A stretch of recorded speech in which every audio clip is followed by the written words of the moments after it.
E lash për në fund Irena Mysyeqarin, e cila është pedagoge dhe eksperte e komunikimit, pedagoge të folurit publik në një universitet privat, sepse ajo përveç se ka dhe historinë e vet që ajo ka pasur probleme dhe siklete sidomos në dalje televizive, ka pasur bllokimet e saj, por nga ana tjetër ajo ka dhe një eksperiencë shumë të gjatë dhe është dëshmitare çdo ditë e studentëve të cilët kanë ankth e performance dhe padyshim ankthi i Leos është një ankth, ankthi dhe i Helgës në angli ishte, por pjesa e performancës, domethënë performancës të publik që ne kemi të bëjmë çdo ditë me njerëz dhe mira student kalojnë çdo ditë, pra është një gjë që unë do doja që me atë ta filloja dhe me atë ta mbyllja sepse është diçka më e përhapur, që padyshim për shumë njerëz duket nuk dinë se si ta adresojnë, nuk dinë, nuk e kuptojnë, por ndoshta ky program e ndihmon të thuash një sekondë se edhe mund ta trajtoj unë këtë gjë, nuk është thjesht turpi apo setra, apo nuk e di se çfarë fjalësh i vëm ne. Irena tani na ka gjetur një ambient shumë të bukur sepse është jashtë një konferencë dhe Irena po thoja që ke zgjedhur një ambient fantastik, është tamam për të folur në publike, ku ti ke kthyer kurrizin dhe simbolikisht është akti i performancës. Dalina, unë mendoj se një mastermind si që je ti në kuptime regjizorial, vetëm kjo lloj backgroundi mund t'i shkonte dhe rastisi e gjithë energjia në solli këtu. Kështu që shpresoj të jetë për më të mirën. Faleminderit. Jo, e ke qartë, super. Tani Irena, ti ke 16-17 vjet që je pedagoge e të folurit publik. Po.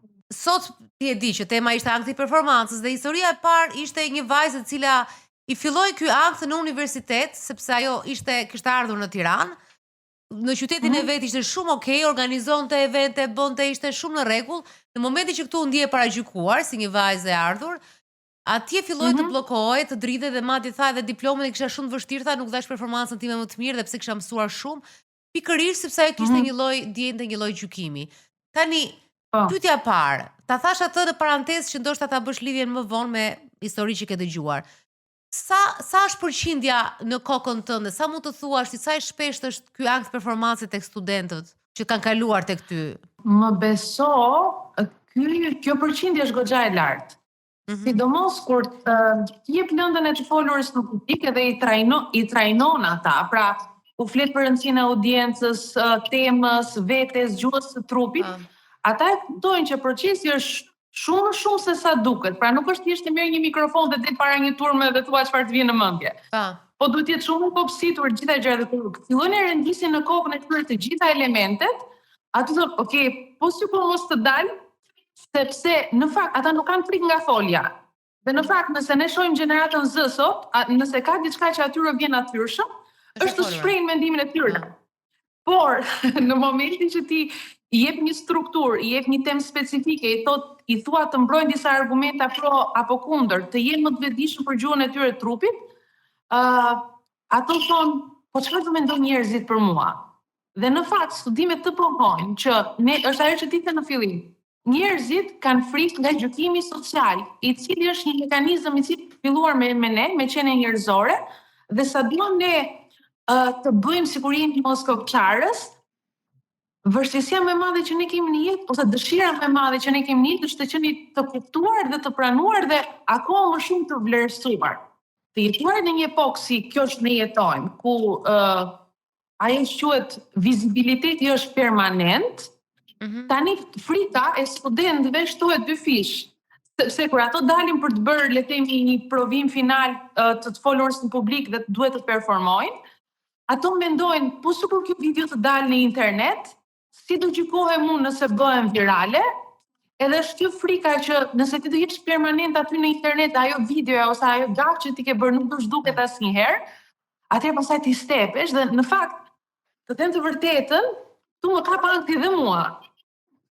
Sado që mund të kem 17 vite që dal para audiencave të mëdha apo të vogla, apo mund të trajnoj edhe të ndihmoj të tjerët, të mentoroj që të kalojnë të pjesën e këtij ankthi performativ. A dallon ky lloj ankthi me studentëve, pra e kanë këtë student që kanë një sens perfeksionizmi të mirë apo kjo është te kushdo? Jo, unë mendoj se është shumë individuale dhe ajo që unë kam vënë re në kohëra të ndryshme Ajo që shoh unë është që shumë e lehtë të punosh me studentë të cilët kanë një komunikim me vete. Se do të thot, janë të vetëdijshëm se çfarë lloj emocionesh po përjetojnë, ose janë të vetëdijshëm për gjuhën e tyre të trupit. Ajo që më ka ndodhur një herë me një studente time të financës, në të cilën unë ftova që në orën e të folurës publik të recitonte disa poezi. Të Teodor Keko, se mbaj mend shumë mirë. Dhe i thash të lutem dil para audiencës, ajo ishte studente ekselente dhe vijon të jetë dhe e tillë në jetë. Dhe kur unë i thash të lexo këtë poezinë, ajo nuk e bëri dot. Sepse ajo përveç se kishte frikën e audiencës, dukeshte sikur do të transmetonte diçka më shumë nga vetja nëse do të lexonte një poezi dashurie. Mund të duket shumë qesharake, por në asnjëherë nuk e kuptojmë frikra që kanë njerëzit. E qartë. Ndaj duhet t'i afrohesh, duhet t'i kuptosh, duhet t'i eksplorosh, edhe ti thua që shikoj, ajo gjë që ti mendon se është shumë e madhe, në të vërtetë nuk është e tillë dhe mjafton thjesht walk through that, që do të thotë të ecësh tek ajo ta përjetosh dhe më pas ti je i guximshëm mjaftueshëm që ta pranosh. Ndaj unë kur më pyesin se si mund të kalohet ankthi, unë them që receta më e mirë është pranimi. Që të thotë, nëse ke emocione, thuaj audiencës, sepse audienca në fund të ditës nuk është duke pritur perfekcionist, është duke pritur autenticitetin. Dhe në ka folës që dallojnë, janë pikërisht këta, autentikët, që tregojnë që janë njerëz me gjitha oscilacionet e tyre. A ke pasur studentë që janë bllokuar totalisht dhe kanë lënë për gjysmë? Po, ka pasur shumë. Ose s'vinin dot fare? Jo, që nuk kanë folur dot fare, jo. Por vështirësia këtu del më specifike se di çfarë bie të re Dalin me gjeneratën Z, është që kur je në terma të përgjithshëm, ato mund t'i thënë argumentat e tyre. Por kur ti kërkon strukturë dhe një impenjim më serioz, aty ndjen sikur ato bllokohen. Sepse në një farë mënyrë i kërkon që të evidentohen me një argument, të mbrojnë ndoshta diçka që e besojnë ose jo. Ky elementi që të folur në publik ka të bën të jesh i parë tek sytë të tjerët, ndoshta kjo është një gjë që i step ata, sidomos gjeneratën Z. Pra kjo frika për të qenë i parë ti për te. Dhe kjo kërkon një lloj guximi që jo gjithmonë e kam gjetur te studentët, por që në fundja ndoshta aso nuk e kam pasur kur kam qenë studente apo më herët, dhe më është dashur të punoj fort me veten që po, e thua dhe ti që të ka mbytur emocionet kur ke qenë për herë parë në erën e fundit të opinionit. Të betohem. E dashur e di çfarë thash unë sot, unë kisha për mbajtur një fjalim sot. Dhe thash drejt ta haj, thash unë sot duhet flas për anktin me Dalinën dhe po e përjetoj vetë në çfarë këshillë unë do të jap të tjerëve. Sepse të duket gjithmonë sikur jeni në një audiencë për herë të parë dhe ajo çfarë është e bukur e të folurës në publik është që kimia që ti krijon me audiencat është gjithmonë shumë unike. Dhe nëse ajo që ti thua për një audiencë shkon ose ecën duket më natyrshme, për një audiencë tjetër mund të krijojë keq kuptime ose disbalanca kuptimore të cilat ndonjëherë është e vështirë t'ia dalësh, domethënë ti përballosh. Kështu që s'ka asgjë të keqe të kimia. Është thjesht ideja që më fal, në gjuhën e artistëve ankthi quhet emocione, kur hap ndonjëherë ja thaksh, ajo i leti është i bukur se kur del në skenë, pastaj ka një magji të vetën që shpërthen. Është ajo para skenës që ti thua, o zot, sikur mos ishte sot ta shtyja nesër, që është edhe për sportistët, sikur ta shty nesër, po në momentin që futesh atje ai të ndihmon në fakt. Po kjo është një ankth tjetër që ai që të bllokon, ai është i rrezikshëm, domethënë është problematik. Është i rrezikshëm, po unë mendoj se të pakën me studentët e mi, unë kam pasur dy fate në jetë, dhe një ka faktë që kam qenë në fillimet e mia, kam qenë asistente e një profesori si Bujar Kapexhiu. Dhe ti të punosh me një profesionist të tillë, i cili njeh edhe kinematografinë shumë mirë, po edhe auditorin shumë mirë, ti mëson ato tips and tricks. Dhe në ka mësuar një gjë që e mbaj mend nga ai është që gjithmonë mund ta gjesh rrugën tek dikush, edhe që duket sikur është i bllokuar, thjesht jepi kohë që ai fitoj momentin. Edhe atë besim që shiko atë argument që ka për ta thënë mos a thot shkëlqyshëm, për ta thot mirë, dhe herës tjetër shumë mirë dhe pastaj herës tjetër akoma më mirë dhe në fund të shkëlqej. Kështu që nuk është betejë e humbur, përkundrazi, me kohërat që jetojmë dhe me le të themi me opsionet që ka pasurit një kamera përpara, ti mund punosh me veten tënde. edhe ti e fiton atë vetbesimin për t'i dalë para atyre që duan të dëgjojnë. Ti ke pasion, këtë është një lëndë specifike për të folur për komunikimin publik, kështu që ata që vinë aty e dinë që të komunikojnë publikisht, dhe është shumë mirë që ata që kanë probleme vinë te klasë. Është e detyrueshme kjo klasë apo jo? Po kjo për studentë e komunikimit dhe gazetarisë dhe për studentë e shkencave politike patjetër. Okej, atëherë domethënë edhe ata që nuk duan do ta kalojnë këtë klasën që nëse janë atë fushë komunikim dhe gazetari do ta bëjnë. Që është shumë e mirë. Unë i thash Jonës të fillim që në shkollën time në Amerikë kishin të detyrueshme edhe kur në gjimnaz, të folur në publik, edhe kur nuk ishte thjesht gjimnaz, por ishte detyrueshme si lëndë për ta bërë të gjithë ne. Sepse shumë e rëndësishme kjo pjesa. A mendon si pedagoge që ke kaq vite, përveç se ke një lëndë specifike, kështu që duke hequr të lëndën, a mendon se sistemi arsimor shqiptar a ndihmon tek këta njerëz apo i bën më dëm? Mënyra se si ne duhet komunikojmë dijet tona apo të nxënien në klasë. Nuk e di, unë vazhdojnë akoma ngritje në drasën e zezë, por në përgjithësi, si mendon si sistem? Qoftë edhe mënyra se si flasin qasjet e zyshave, se e di pse po e them të më fal. E them sepse shumë njerëz që kanë këtë ankth, vjen edhe nga bullizmi, nga prindërit që kërkonin shumë. Kështu që janë ca ankthë që i marrin dhe ndonjëherë kam parë që ne në shprehit tona, sikur i fundosim më shumë këta lloj nxënësish. Nuk e di si është mendimi yt. Jetojmë Dalin në kohëra të çuditshme do të thoja, sepse kemi një botë që ecën shumë shpejt në terma zhvillimor, teknologjik, e kështu me radhë, ndërkohë që sistemi arsimor me gjithë përpjekjet që të përditësohet, vijon të ecë akoma ngadalë, dhe me që ju referove sistemit amerikan, këtë dëshmi që sapo thash e vëre tek shumë profesor apo studiues të humaniteteve dhe atje. Pra, në një shoqëri që ecën shpejt, çfarë duhet ndodh me sistemin arsimor? Çfarë duhet u mësojmë neve studentët tanë? Fatkeqësisht do të thosha, jemi shumë të prirur që t'u japim studentëve një zanat, një profesion, po ndonjëherë harrojmë njeriu. Edhe njeriu sot është ai i cili përbëhet nga aftësitë e buta, që është aftësia për të komunikuar me tjetrin, sepse komunikimi nuk është thjesht të japësh versionin tënd, është përpjekja për kuptim, është përpjekja për ndërtuar vazhdimsi. Është aftësia për të dëgjuar, që duket sikur është shumë e lehtë, por mungon tek shumë njerëz. Dhe është një ndër aftësitë që kërkohet më shumë. Është empatia, e cila në komunikim është shumë e rëndësishme edhe për të kaluar emocionet dhe për të përballur me audiencat me që kam këtu pas njerëzit e padukshëm. Se në fakt një nga teknikat më të mira që është kur del para audiencës, mendoj sikur ata nuk janë aty.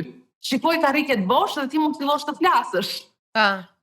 Dhe ajo që unë vëre tjetër shumë fuqishëm është që mungon. Ne nuk kemi një term specifik në gjuhën shqipe, por është agiliteti. Dhe mund ta përkthejmë si zhdërvjellësi. Dhe zhdërvjellësia për të përshtatur me dinamikat e reja. Ndaj shkolla duhet të reflektojë gjithë këto prisi, të cilat nga tregu i punës na kanë treguar që profesionisti është i rëndësishëm. Po nëse profesionisti nuk flet tek shtrati njerëzor i njeriu dhe të një individi që ka besim tek vetja, dhe që merr guximin për të përballur me mendimet e tij, me argumentat që ai ka, ai do të mbetet një profesionist i çaj, sepse kur do të di të artikuloj sa duhet atë që mendon dhe atë që beson vërtet. E në ka një fatkeqësi shumë të madhe në shoqëri është që të jetosh dhe të punosh me njerëz të cilët kur nuk kanë thënë atë që mendojnë realisht. Dhe veshin një maskë e cila nuk është urri shumë keq. Janë shumë. Dhe janë shumë të tillë. Pafund. Ndaj puna ime e përditshme është pikërisht të rre këtë, veten autentike, që mund të duket shumë teorike, por është një proces që të gjitha ka të rinj fuqizon dhe i bën profesionist dhe njerëz më të mirë. Irina, unë të falenderoj shumë edhe më pëlqeu shumë, të vlerësoj shumë për pasionin që ke për punën tënde, është shumë e rëndësishme të kesh pasionin, edhe dëshirën, dhe mendoj që studentët janë me fat që kanë klasë nga ty. Unë kam qenë faleminderit se më ke ftuar një herë dhe kam folur dikur në auditorium kur ke qenë ka shumë vite, para shumë vitesh. E dashur se unë mora mikrofonin tani, kam përshtypjen se ka ardhur koha për një leksion të dytë. Dhe kjo është një ftesë publike. Ke shumë suksese për të ndarë me gjeneratën Z. Kam po edhe kohën do ta gjej për të ndarë të suksese. Unë mendoj se do ta gjejmë deri në fund të këtij viti akademik. Do ta gjejmë patjetër, ty do ta premtoj. Kështu që unë të falenderoj shumë edhe uroj suksese në atë konferencë që je atje. Meqense ti vetë ke pasur këtë ankth, edhe e kupton shumë më mirë, po më pëlqen që fole për njeriu autentik, për atë pjesën njerëzore që edhe jon atje preke pak më parë që është shumë e rëndësishme kjo pjesa njerëzore edhe në shkolla. Është e vështirë, po unë mendoj që të paktën tek prindrit është faza e parë që po na dëmtuan prindrit, po na dëmtoi fillesa, dakor, po kur të dëmton dhe shkolla pastaj që s'ka pse të dëmtoj, është dhe sidomos tani që është shumë e rëndësishme të përballemi me pjesën ta pranojmë autentiken. Do më lejosh një moment vulnerabiliteti, nëse Po. unë jam nënë e 2 fëmijëve, kam një vajzë 7 vjeç edhe një djalë 2 vjeç. Po. Dhe në ka një moto që përpiqem që t'i rris është kujtoj për ditë vetes që ata nuk janë të mit, po ata kanë ardhur përmes meje. Dhe vetëm kjo distancë kuptimore, mendoj se do t'i lejoj ata ta gjejnë të veten, ta rrekin veten autentike të tyre dhe pastaj ta kurojnë, ta krasisin dhe ta zbukurojnë ai sa ata do kenë mundësi edhe aftësi për ta bërë këtë gjë. Po gjithmonë edhe në të kërkim të autenticitetit dhe prindër si unë aty që i kërkojmë fëmijët autentike dhe rruga është e vështirë, se të tjerët nuk e vlerësojnë këtë gjë, respektohet gjithmonë masa. Prandaj duhet të ketë njerëz si ju, prandaj duhet të ketë disa institucione që vënë pikën mbi i dhe i edukojnë këta fëmijë që nuk janë vetëm dhe janë okay. Të paktën institucioni dhe të rriturit ta bëjnë të, se fëmijët tendenca e njeriut është një pjesë të ndjekin masën dhe grupimet. Unë të falenderoj shumë Irena. Falenderoj për ndërmjetën tënde. Tu nuk duhet hyrja jote, besoj. Jo, në fakt do të thoja që Irena është një dhuratë shumë e mirë për emisionin. Po. Sepse ajo vjen nga një pjesë e ankthit dhe ta normalizon atë dhe flet nga një koltuk i ekspertës sot. Domethënë njerëzit mund të shikojnë pak edhe rrugtimin që dikush bën dhe pse ka ankthin, kështu që është vlerëstor pastaj shumë. Po kjo pjesa në fund shumë e bukur. Edhe vajza, edhe Jonita në fillim, ankthi performancë vjen nga gjykimi. Gjykimi është shumë i rëndësishëm se çfarë mendojnë njerëzit për ne. Edhe këtu kur krijon një vetë autentike, kur fillon edhe nuk e vret. Unë e shoh në fakt edhe për në mbyllje, po e shija me shumë interes të pjesën e tek ferma të Mozës, se si ndërveprojnë të tjerë dhe se si e shohin ata të tjerët atë, domethënë. Është okay që të jenë ndryshe dhe ta pranosh apo mos ta pranosh, por mënyra se si e gjykojnë dhe se si duan ta paraqesin si të jashtme, si jo mirë nga mendja, domethënë grupimi tjetër, është diçka që të shënjon, duhet të jesh shumë i fortë, sepse ata njerëz aty përfaqësojnë shoqërinë dhe janë një numër i madh. Edhe ata që nuk flasin, po që rrinë edhe tundin kokën, pra janë dhe ata që nuk flasin, po dhe shumë pak luftojnë pro asaj, mund të jetë një. Dhe kjo është përqindja e shoqërisë sonë. Dhe pjesa më e madhe me habiten në diskutime mes një 40 vjeçari dhe 23 vjeçari mendonin njësoj dhe binin dakord, dhe një vajzë e re që duan ta klasifikojnë si të çmendur. Domethënë kjo është gjithmonë tendenca jon për njeriu ndryshe, njeriu që s'është pjesë e jona ta klasifikojnë si të çmendur, gjithmonë një i ardhur, një indian, një arab, një kështu, dhe kjo krijon goditje, trauma, gjëra. Fakti është treguar që ata që gjykojnë më shumë kanë frikë edhe nga gjykimi. Siç e treguam pak edhe tek rasti i Helgës, që gjykon, por kanë përshtypjen dhe një arsye e izolimit të saj është sepse friksohet nga gjykimi i të tjerëve. Se në ato që mendojmë, pritemi ti kemi si reflektim të jashtëm. Gjykimi na intereson, e tha edhe Irena tani, që na intereson shumë mendimi të tjerëve, do gënjenim nëse do thonim që jo. Dhe gjithë na intereson. Na intereson sepse përmes ti ne ecim dhe kuptojmë dhe veten shumë nga mënyra se si tjerët na shikojnë, por ndonjëherë japi më shumë rëndësi se duhet dhe këtu kthehet pastaj në problematik kur bllokon edhe nuk të lë që ti atë autentiken që zhvillon ta dëshmosh edhe në masa të caktuara, madje të bllokon plotësisht sa nuk dëshiron më ta shfaqësh. Është vështirë të tërjetojmë me gjykimin, po mesazhi i këtij programi sot ishte terapia. Edhe të pranojmë që kemi gjitha, duam apo s'duam, të gjithë kemi kaluar. Dhe nisa Adalina këtë pjesën tënde, rrugtimit tënd personal që edhe ti vetë ke pasur, kam përshtypjen në fillim me veten. Kam. Ke akoma. Kam, po patjetër kam. Edhe gjykimin e kam të publikut, patjetër që e kam. E kam se shoh në rrjetet sociale, Instagramin tim, që jam gjithkohës bëj video dhe i fshi. S'pëlqen këtu, s'pëlqen vetja këtu, po çfarë do të them, po ndoshta kjo është dhe më kam një ankth sepse nuk e mendoj në story kam okay se fshihet. Po kam ankth sepse her pas her kam parë videot mia që i kanë bërë screen record dhe i kanë nxjerrë në TikTok, edhe më kap një ankth që nëse merrem me të e kaloj dhe nuk më pastaj kaloj në disinteres fare. Nëse merrem, nëse s'dua, domethënë direkt e fshi, nuk e kam shumë. Doja tash dua të punoj me veten time, kjo është një fazë tjetër që dua të jem ajo që jam. Njerëzit mendojnë që jam shumë e lirë dhe që jam ajo që jam dhe jam ajo që jam, po jam shumë e llogaritur kur jam ajo që jam. Pjesa tjetër nuk dua, domethënë, pavarësisht se në kokën time mund të jem shumë interesante edhe shumë e lirshme, se besoj që komunikimin e kam talent, e dua, kjo është gjëja që bëj, kjo është profesioni dhe njerëzit kanë dëshirë të dëgjojnë. Kur që kam me pikatore, çdo ditë po të shohësh Instagram atë celularin tim, çdo ditë ka video që unë i fshis, nxjerr, them që kjo është idiotësi që thash, kjo s'duket mirë, këtë është kjo pjesa e perfeksionizmit që o do ta them mirë o do dështoj. Por që edhe kjo është problem shumë i madh se nuk arrin kur. Domethënë edhe mund bllokosh të humbësh shumë shanse në jetë. Realisht, e sa shanse humb, pastaj kalojmë në një seksion të terapi që do ta vazhdojmë jonën. Sepse tash i shkoj vonë, nuk e di sa është ora. Unë i falenderoj shumë edhe besoj që shumë veta gjetën veten, edhe është diçka që zgjidhet. Tek gjërat që mund të shpëtojnë në rast se juve të doni ta trajtoni. Këtë fillimin fillon me dëshirën për ta trajtuar. Pastaj kohën do ta gjeni. Falenderoj shumë, faleminderit Jona si gjithmonë Faleminderit. Me insightet e tua të vërteta dhe do shihemi të njëjtën tjetër. Okej, pra natën. Natën. Ándale.